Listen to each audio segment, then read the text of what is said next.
नमस्कार मित्रों, आप सभी का बहुत स्वागत है।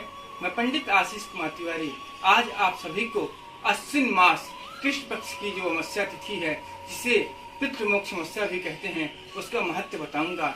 इस साल यह तिथि 25 सितंबर 2022 दिन रविवार को पड़ेगी। इसका महत्व यह है कि जिन लोगों को तिथि का ज्ञान नहीं है, मतलब जिनके पूर्वज चले गए हैं या जिनके माता पिता भाई बहन दिवंगत हो चुके हैं और उनकी तिथि का ज्ञान नहीं है, वो लोग भी इस दिन श्राद्ध कर सकते हैं, तो उन्हें पुण्य की प्राप्ति होती है। इसके साथ ही यह सर्वपितृ मोक्ष अमावस्या कहलाती है। जो लोग श्राद्ध करें उन्हें फल की प्राप्ति होती है। जिनके निमित्त श्राद्ध किया जाता है उन्हें फल की प्राप्ति होती है। इसके साथ ही जिन लोगों को तिथि का ज्ञान है, मतलब यदि उनके माता पिता भाई बंधु या जो लोग दिवंगत हो चुके हैं उनकी तिथि का ज्ञान तो है, लेकिन किसी कारणवश यदि श्राद्ध नहीं कर पाए हैं तो वो लोग भी इस दिन श्राद्ध करें तो फल की प्राप्ति होती है। और साथ साथ मित्रों, मैं यह बताना चाहता हूँ, जिन लोगों की कुंडली में सूर्य के साथ शनि राहु या केतु बैठा है, उन लोगों की कुंडली में पितृ दोष होता है। यदि आज के दिन वो लोग कुछ दान धर्म करें, शनि राहु केतु की चीजों के वस्तुओं का दान करें, तो उनकी कुंडली में पितृ दोष कम हो जाता है। कभी भी कुंडली में कोई भी दोष हो तो वह समाप्त नहीं होता है। जैसे पंडित जी लोग बोलते हैं ना, सभी लोग बोलते हैं ये पूजा करवा लीजिए आपका यह दोष समाप्त हो जाएगा, ऐसा कभी नहीं होता है। पूजा पाठ दान धर्म करने से कुंडली में उपस्थित ग्रह का जो दोष है वह कम हो जाता है, समाप्त नहीं होता है।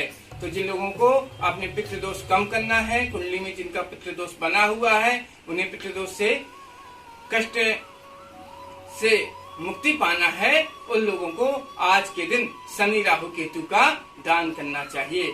अब इसके साथ ही श्राद्ध में कौन सी चीजों का दान करना चाहिए यह भी मैं आपको बताता हूँ।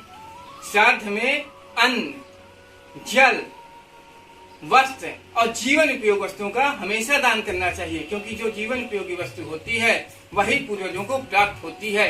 इसके विषय में एक छोटी सी कहानी मैं आपको बताऊंगा। अंगराज गण थे जो महाभारत युद्ध के लगभग बड़े योद्धा थे। उन्होंने अपने जीवन पर्यंत सोने का दान किया था, गोल्ड का दान किया था। इसके लिए जब वह स्वर्ग लोक को गए तब उनको सोना ही प्राप्त होता था। इसके लिए वह बहुत दुखी हुए, क्योंकि सोना तो कोई खा नहीं सकता है। तब वो अपने बड़े भाई यमराज के पास में गए और धर्मराज से अपने कष्ट का कारण पूछा। तब धर्मराज ने बताया कि यदि आप पृथ्वी लोक में जाकर के जीवन उपयोगी वस्तुओं का दान करेंगे तो आपको स्वर्ग में वही प्राप्त होगा।